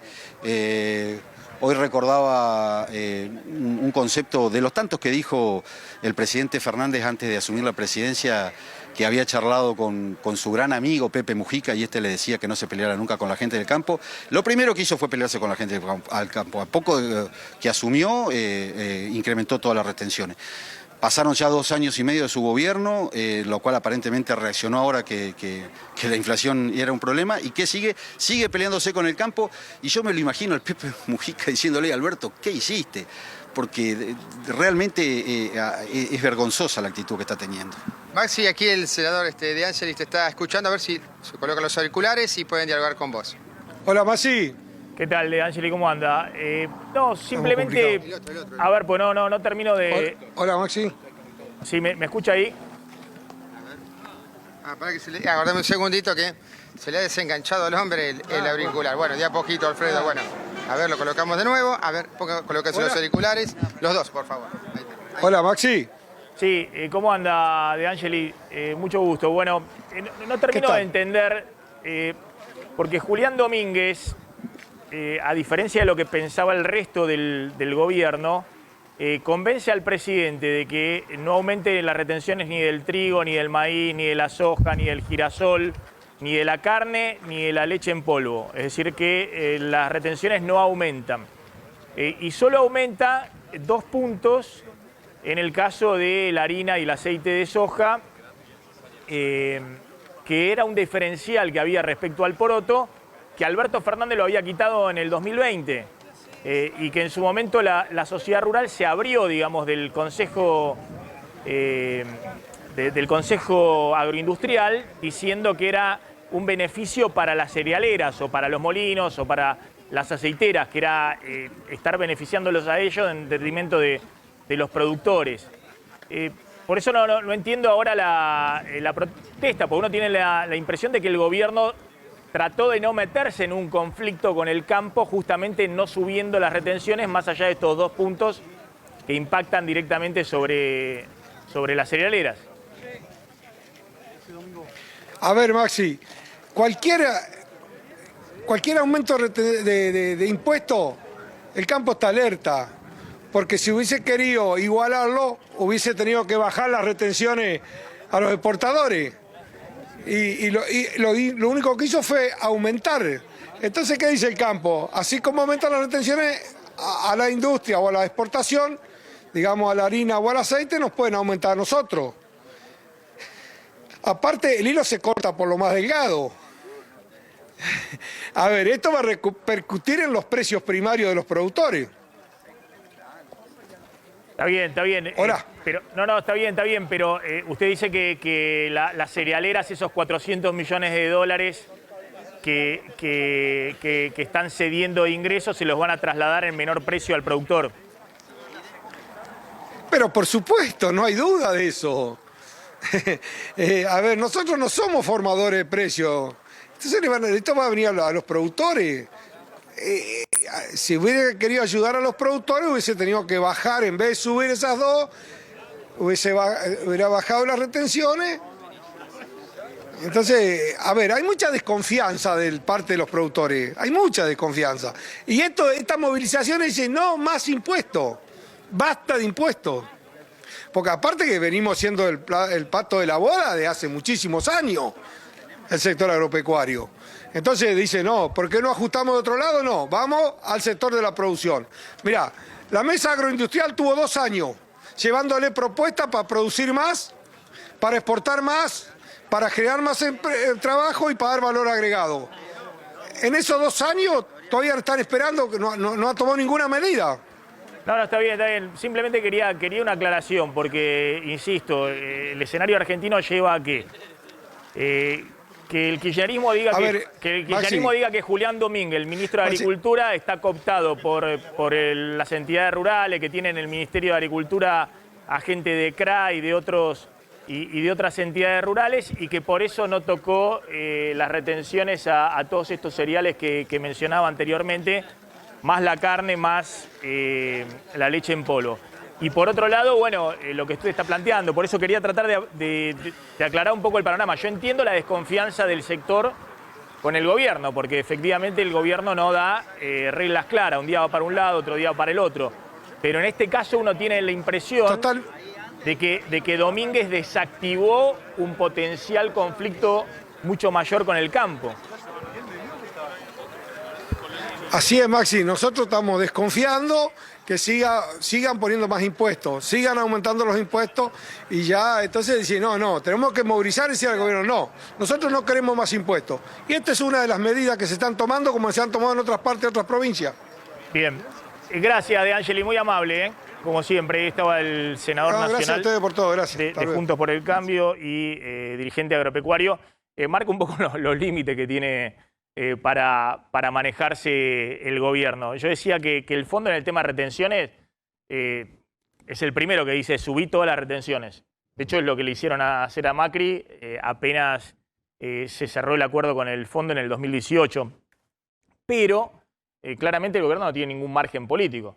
Si tomó esta medida, que insisto, es una medida que apunta, son 11 empresas que son exportadoras de aceite de soja y creo que hay 25 que son exportadoras de aceite de harina de soja, ¿no? Aún así, eso genera resquemores y cierta tensión. Bueno, sí, mucho mayor si hubiesen subido retenciones de cereales. Hipersensibilizado al tema, digo, por los antecedentes, pero además un sector que tiene mayoritariamente una posición opositora a este gobierno, ¿no? Entonces, y un Domínguez que está tironeado, ¿no? Porque Domínguez está tratando de rescatar el vínculo con el sector. De hecho, en su interlocución con los actores les pide apoyo para defenderse de las presiones que recibe el Ministerio de la Producción, particularmente de Feletti. Pero coincido con vos, Maxi, me parece que acá hubo una decisión que en un momento parecía mucho más gravosa para el sector y finalmente fue solamente dos alícuotas de 2 subproductos. Sí, que insisto, que no es sobre el poroto y demás, pero bueno, lo que me parece ahí, y que el sector en ese aspecto consiguió, si se quiere, desactivar un conflicto mayor. De hecho, la crítica, digamos, que le hacen al propio Domínguez desde el kirchnerismo, diciendo que no fue a confrontar y demás. Más allá, tampoco tenía racionalidad económica, hemos contado acá, subir retenciones a trigo y maíz, que estaba liquidada toda la cosecha, y era desincentivar fundamentalmente la próxima siembra. No, ahí hay una cuestión que a los funcionarios lo que les están pidiendo desde la Casa Rosada es que salgan a explicar por qué aumentan los precios de la harina, por qué el aceite aumenta y está codificado en los supermercados. ¿A vos te parece que si saliera, no sé, Alberto Fernández o hoy cuando Culfas dé una conferencia de prensa, si salen a explicar esto, de que la guerra hace esto, aumentar los precios de los alimentos, serviría para, digamos... Pero eso lo podés explicar en Europa, que tienen 5% de inflación y que se les pega un salto a la inflación. Acá, ¿y quién explica el 70% de aumento de la indumentaria? ¿O quién explica decir, no, estás en un régimen inflacionario? Pero pareciera que 50% es, como vos decías antes, es tolerable. Más ya empieza a ser, digamos, hasta 50%. No, igual más allá de la intención de explicar, también digo, hay una utilidad en el sentido, bueno, identificar algún actor que está produciendo un daño o que está produciendo un efecto no deseado en la política del gobierno, ¿no? Creo que hay ahí también un déficit por parte del gobierno en explicar. eso que está en las placas ahí, ¿no? El aumento de los alimentos, sobre todo. A ver, Fíjate, en Uruguay- completo el tema de los funcionarios y lo que decíamos. Habían quedado pendientes los que en la interna son independientes o tienen juego propio y están hoy alineados con Alberto Fernández. Brenda. Sí, ahí estamos cuando veamos la Básicamente placa, pero básicamente Aníbal Fernández, ministro de Seguridad, que fue uno de los ministros más importantes de los gobiernos de Néstor y Cristina Kirchner y que ahora, desde hace unos meses, con los últimos cambios en el gabinete, empezó a formar parte del gobierno de Alberto Fernández y al principio se planteaba como un avance de Cristina Kirchner sobre el gabinete de Alberto y al final terminó teniendo más enfrentamientos con el sector vinculado a Cristina Kirchner que con Alberto Fernández y de hecho es uno de los defensores de su gestión. Y uno de los que ahora está pidiendo que se arme una especie de reedición de la unidad, nadie sabe de qué manera, es uno de los que lo está pidiendo junto con otros funcionarios. Aquí tenemos, sí. No, después dentro de los que también son independientes o, digamos, relativamente independientes con vuelo propio, tenés a Juan Mansur, también jefe de gabinete, que en teoría era un hombre de Alberto Fernández, se había mostrado muy junto a Alberto Fernández durante la campaña electoral. Finalmente termina cayendo en la jefatura de gabinete, pero no por pedido de Alberto Fernández, sino por Cristina Kirchner.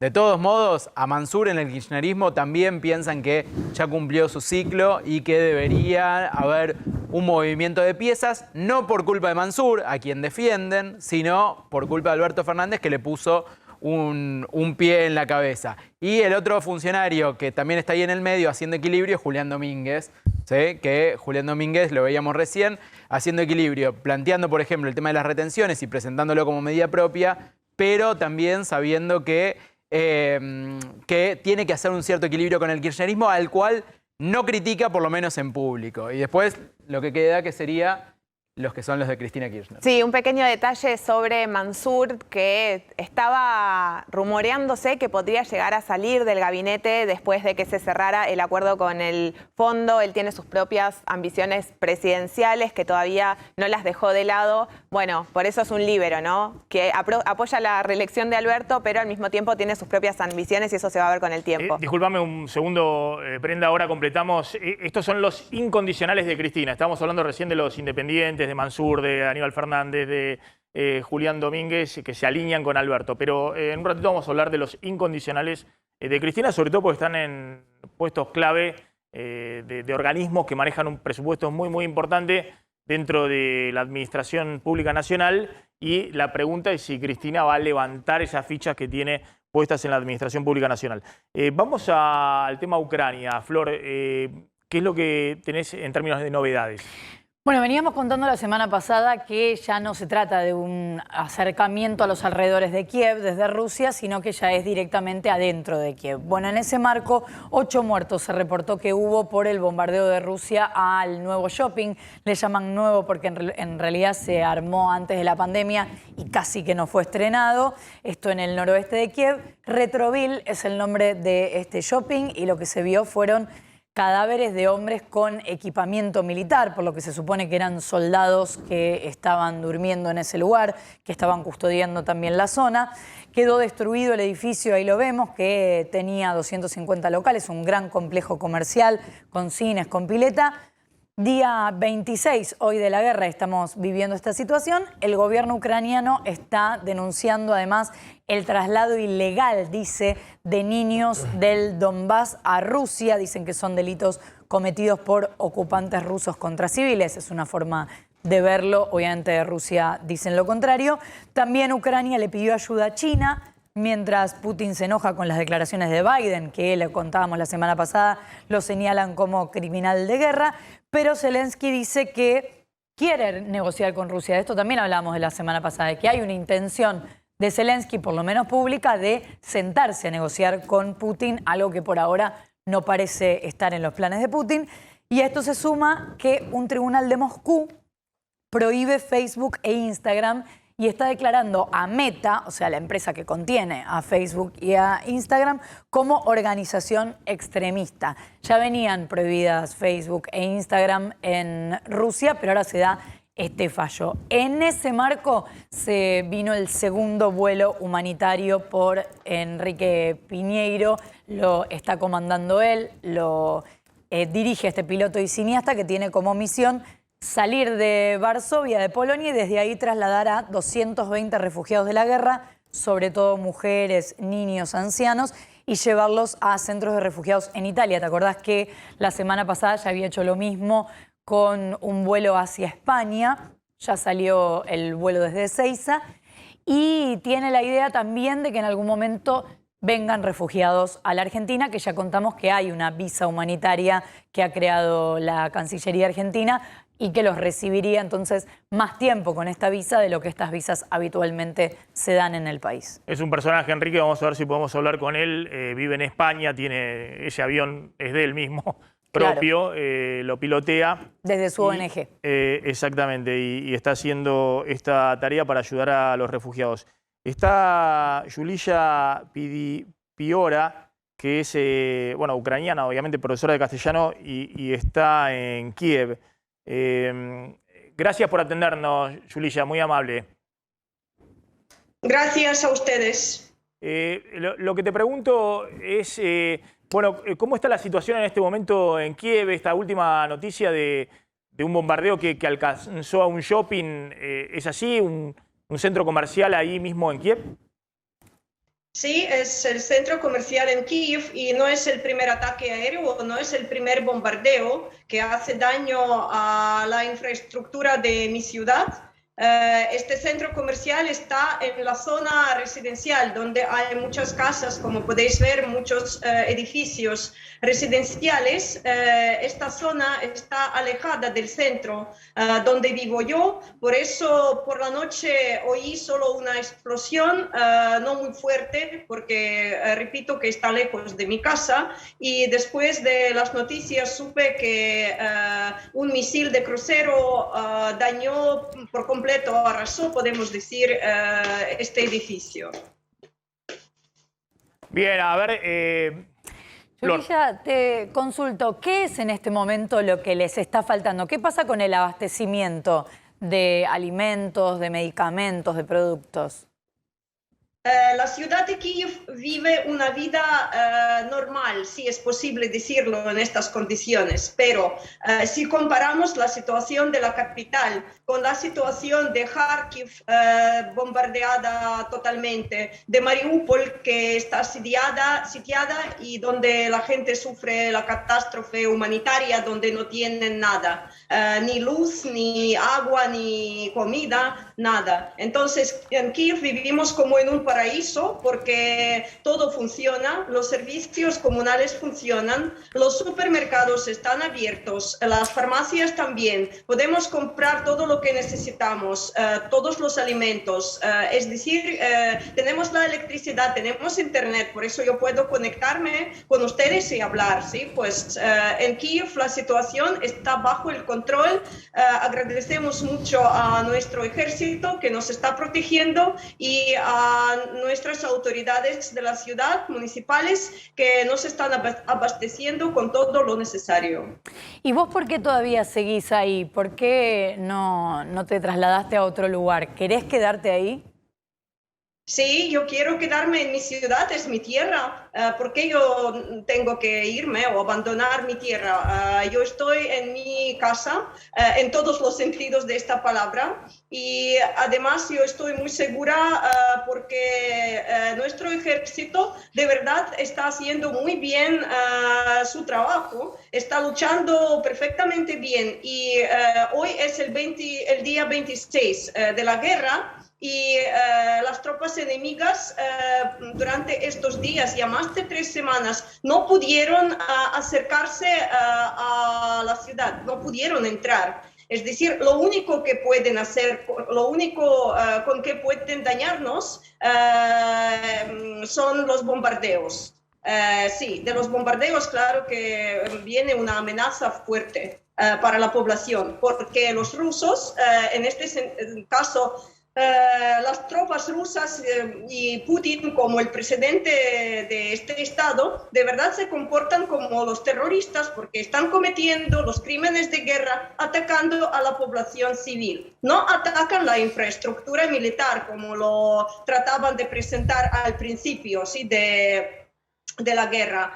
Siempre están manipulando con la información, siempre están diciendo mentiras, porque de verdad, como saben, ya hay más de 115 niños muertos en toda Ucrania a causa de los bombardeos constantes de parte de Rusia. Igual tenemos muchas casas residenciales arrasadas, bombardeadas, los teatros, las escuelas, las guarderías, el centro comercial hoy. En Kharkiv en general todo el centro está muy dañado. En Chernihiv, otra ciudad que está a 100 kilómetros de Kiev y que es una ciudad muy antigua, con muchos catedrales, es también el centro de nuestra historia, de nuestra cultura. La gente allí también sufre una catástrofe humanitaria.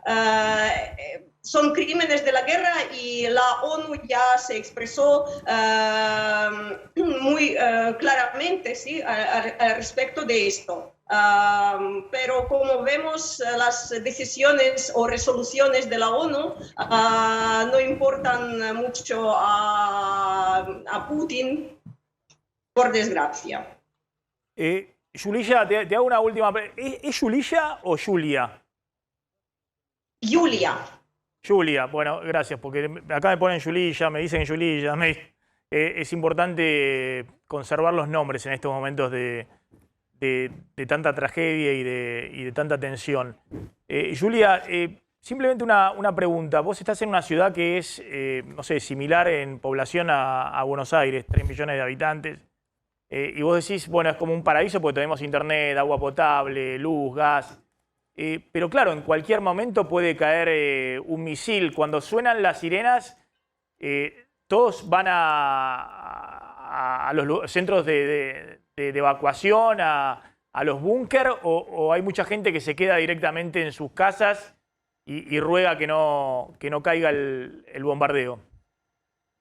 Vale, eso depende de la gente, depende de la zona.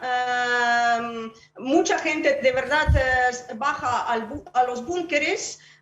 Mi familia, por ejemplo, nos quedamos en nuestra casa, pero tenemos un espacio en el pasillo entre dos paredes de apoyo, como se recomienda por los expertos. Que es el más seguro lugar de nuestro apartamento y esperamos aquí. Pero una vez más repito que vivimos en el centro de la ciudad. El centro está por ahora muy bien protegido y también nuestra defensa antiaérea funciona muy bien. Cada día oímos explosiones secas que significan que son resultado del funcionamiento de nuestra defensa antiaérea porque están interceptando muchos misiles. Sí, claro, no todos, pero la mayor parte sí que se intercepta por nuestra defensa antiaérea. Por eso, una vez más digo que nos sentimos más protegidos.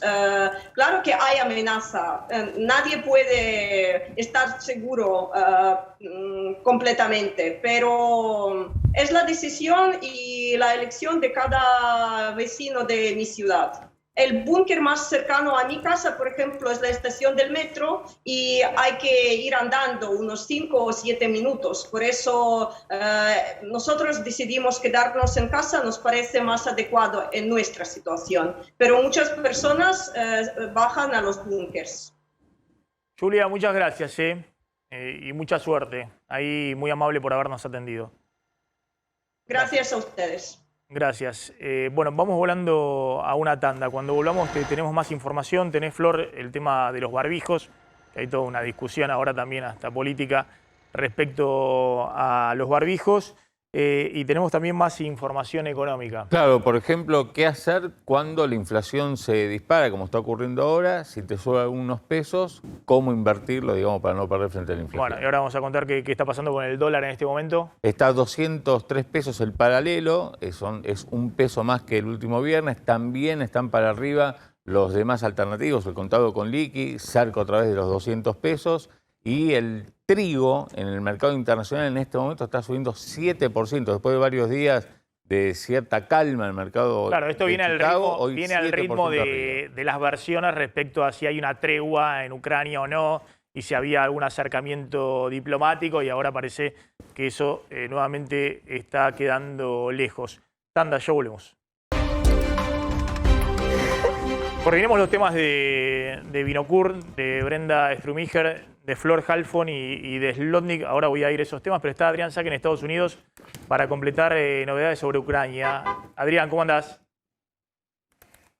¿Qué tal? Muy buenas tardes, Maxi, querido equipo. Bueno, aquí lo que tenemos es todas las miradas recaen sobre el presidente Joe Biden por el viaje que está preparando para Europa. No va a salir de aquí, de Estados Unidos, el miércoles, llegará el jueves, cuando se cumpla exactamente un mes de que se concretó la invasión de Rusia a Ucrania. Y este viaje se da en el medio de un llamado desesperado por parte del presidente de Ucrania, Volodymyr Zelensky, quien, bueno, ya ahora está no solamente entre los reclamos, sino también entre los reproches a la propia OTAN por no haberlos inscripto antes. Zelensky hoy volvió a decir algo que dijo ayer y lo ratificó acerca de que si Ucrania formara parte de la OTAN, si lo hubiesen dejado ser parte de la OTAN cuando lo pidió ya en el año 2019, ahora Rusia no hubiese invadido el país. Pero ahora, justamente lo que está advirtiendo el presidente Zelensky es que él está dispuesto a negociar con Vladimir Putin, pero que si esas negociaciones fracasan, pasaríamos a vivir una tercera guerra mundial. Con esto, ¿qué está diciendo? Le está pidiendo a Biden de que por favor mueva otra ficha más contundente que las sanciones económicas, ya que hasta ahora Biden se ha negado rotundamente a enviar ayuda militar, pero a gran escala, ¿no? Sí ha enviado municiones, sí ha enviado armas cortas, incluso bazucas antitanques, pero está hasta ahora Biden justamente restringiendo el aporte de carros de combate, de tanques, de aviones, que es hasta ahora el pedido que más está haciendo Zelensky, ya que según las reglas de la NATO, como sabemos, no se puede hacer una ley de derribo, no se puede decretar una zona de exclusión aérea sobre Ucrania para impedir que Rusia le siga haciendo daño a través de misiles y de bombardeos aéreos que son, insistimos, incesantes. Aquí a cada hora tenemos novedades acerca de un nuevo bombardeo en una zona diferente de Ucrania y esto justamente no está parando. Entonces, cuando llegue, mejor dicho, el presidente Joe Biden a Europa, va a ir primero a Bruselas y después va a ir a Polonia, justamente lo que va a tratar de hacer, además de hacer un show de demostración de unidad y de fuerza, es tener alguna medida concreta y no se descarta que alguna alternativa militar que pueda saltear a la NATO justamente, que ese es el gran problema, la NATO en inglés, ¿no? La OTAN en español. Porque ahora lo que está insistiendo Zelensky es, nos están matando, ¿qué podemos hacer si la OTAN no se puede meter, ¿no? Adrián, gracias, muy amable, como siempre, Adrián Sack desde Estados Unidos. A ver, completemos, Brenda, el 24, este jueves, bueno, se va a disputar también en la marcha por el 24 de marzo la interna en el oficialismo. Sí, el 24 jueves es el día de la memoria y ese día que es un día muy simbólico, una fecha muy simbólica para todos los sectores del gobierno, para todo el país en realidad, pero para un gobierno peronista, progresista, también tiene un peso muy importante. Por un lado, la Cámpora está organizando una manifestación que se prevé muy masiva desde la ESMA hacia la Plaza de Mayo a las 14 el mismo jueves. Y por otro lado, la izquierda está organizando una manifestación a partir de las 11, justamente para no coincidir los dos grupos ese día y que no hayan incidentes, porque la izquierda va a tener un discurso muy crítico del acuerdo con el FMI que va a estar digamos, en el centro, atravesando la marcha. De todas formas, la Cámpora también va a estar planteando un discurso crítico con el FMI, pero entre la Cámpora y la izquierda hay ciertos roces, a partir también de las acusaciones de la semana pasada de Cristina Kirchner por su despacho. Es decir, se están cruzando muchas cuestiones. ¿Y va a haber acto oficial o no? Y eso es lo que todavía no se sabe. Lo que estaban diciendo hoy mismo desde la presidencia es que Alberto Fernández no debería por qué ir a un acto porque son actos vinculados principalmente con las organizaciones, con el espacio de la memoria, con las organizaciones de derechos humanos. Pero es cierto que el presidente, sin ir más lejos, el año pasado estuvo en un acto en la ESMA ese día. Si bien no van a la Plaza de Mayo al escenario a hablar frente a la gente, sí hay actos oficiales. Bueno, hay que ver qué termina siendo el presidente, si termina siendo un acto chico, si se va al interior. Lo que está claro es que es un día que es muy importante para todos y que por ahí encuentra al oficialismo dividido y separado en ese terreno. Pablo, me tengo que ir a la tanda, pero anticipame, mañana lo desarrollamos el tema del Congreso. Información exclusiva, el Congreso está viendo cómo básicamente cerrar sus puertas y sesionar lo menos posible. ¿Por qué? Porque sería un acuerdo tácito entre el gobierno, el Ejecutivo y la oposición, porque no están muy alineadas las cosas como para poder sesionar y poder garantizar una sesión ordenada donde se planteen los temas que les interesan a unos y a otros. En el caso de la oposición, la guerra entre halcones y palomas hace que ningún tema pueda ser planteado sobre la mesa. En el caso del gobierno pasa básicamente lo mismo, la interna con el kirchnerismo los pone en dificultades. ¿Quiénes no están muy de acuerdo con esto? Bueno, Cristina Kirchner y Sergio Massa, mañana te lo cuento. Tanda, ya volvemos. Bueno, Flor, ¿qué pasa con el tema barbijos? ¿Dónde quedó? ¿Ya es obligatorio barbijo en la ciudad? No. No. Dejó de ser Barbijo no es obligatorio, obligatorio. en todos los... no, en la ciudad, en las escuelas de la ciudad. Dejó de ser obligatorio. Lo que pasó es que el Consejo Federal de Educación viene resolviendo, todos los ministros de educación del país desde hace un tiempo, que tiene que seguir siendo obligatorio el barbijo en las escuelas. Después se cortó sola Mendoza y resolvió que no tenía que ser obligatorio, que era optativo. Después apareció Julio Garro, el intendente de La Plata. Ni siquiera estamos hablando de una provincia, estamos hablando de un municipio. Y eso recibió el enojo de la provincia de Buenos Aires, sobre todo en materia de salud, del Ministerio de Salud, porque además se resolvió que no solamente en las escuelas de La Plata, sino también en el transporte público de La Plata no iba a ser obligatorio el uso del barbijo. Y ahora, a partir de hoy, se suma la ciudad de Buenos Aires, que resuelve que en ningún ámbito, en el nivel inicial, en la primaria o en la secundaria, no va a ser. ¿Eso es desde hoy? Eso desde hoy, obviamente Porque hay los chiquitos de primero a cuarto grado... Sí podían estar, era optativo. Era optativo. Ahora obviamente es optativo para todos. Si en alguna familia consideran que es mejor que el chico use el barbijo, lo va a seguir usando, no es que va a estar prohibido, pero es optativo, es algo que eligieron. Y entonces en el medio de esto, ¿cómo quedaba el gobierno nacional, que había dicho que era fundamental? Bueno, el ministro de Educación Nacional, Jaime Persic, tuiteó y dijo, a partir de ahora, cada jurisdicción resuelve qué es lo que va a hacer. Porque claro, ya cada jurisdicción estaba resolviendo, sobre todo las de Juntos por el Cambio, y contó el ministro también que Tierra del Fuego, a partir de ahora, también toma la decisión de que sea optativo. ¿Y provincia de Buenos Aires cómo quedó? Mis chicos van con barbijo a la escuela, creo que van todos. Con barbijo. ¿Tienen que ir todos con barbijo? Sí, porque en eso Nicolás Crepla, que es muy contundente, el ministro de Salud provincial, que tiene la certeza de que no es momento, menos ahora que empieza el frío, que hay que esperar, además ahora hay un brote de gripe, que hay que esperar un poquito más, ver cómo pega el frío y si tenemos la suerte de pasar el frío como... O sea que provincia de Buenos Aires, los chicos tienen que ir con barbijo a la escuela, en Ciudad de Buenos Aires optativo, no es obligatorio. Igual que en Mendoza, en La Plata y en Tierra del Fuego. Y acá cada uno lo va a ir definiendo, cada jurisdicción va a ir definiendo si corresponde o no. Y de a poco parece que va a terminar siendo cada casa. Sí, cada casa. Gracias, Flor, muy amable. Nos vamos, quédense con Mariana Contartesi y con Roberto Funes. Nos reencontramos mañana. Chau, pásenla bien.